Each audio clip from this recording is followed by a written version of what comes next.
নির্বাচনে হারের পর মমতা বন্দ্যোপাধ্যায় বলছেন তিনি ইস্তফা দেবেন না, কিন্তু সংবিধান কি আদৌ তাকে এই ক্ষমতায় থাকার অনুমতি দেয়? চলুন জেনে নিই। ৪ঠা মের ফলাফল অনুযায়ী বিজেপি একক সংখ্যাগরিষ্ঠতা পেয়েছে। তবুও তৃণমূল নেত্রীর দাবি এটি জনগণের রায় নয়, বরং ষড়যন্ত্র এবং ভোট লুট। এই যুক্তিতেই তিনি এখনই গদি ছাড়তে রাজি নন। কিন্তু ভারতের সংবিধান কি বলছে? আমাদের ভারতীয় সংবিধান অনুযায়ী ১৬৪ নম্বর অনুচ্ছেদে কোনো মুখ্যমন্ত্রীকে ক্ষমতায় থাকতে হলে বিধানসভায় সংখ্যাগরিষ্ঠ দলের নেতা বা নেত্রী হতে হয়। যখন কোনো দল স্পষ্ট সংখ্যাগরিষ্ঠতা পায়, তখন বর্তমান মন্ত্রিসভার নৈতিক অধিকার শেষ হয়ে যায়।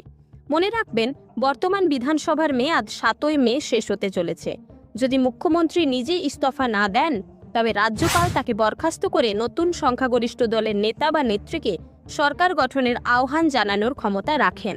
আপনার কি মনে হয়, মমতা বন্দ্যোপাধ্যায়ের এই সিদ্ধান্ত কি সঠিক, নাকি বিজেপির শপথ গ্রহণ পর্যন্ত অপেক্ষা করাই দস্তুর? কমেন্টে আপনার মতামত জানান, আর চ্যানেলে নতুন হলে এখনই সাবস্ক্রাইব করুন। ধন্যবাদ।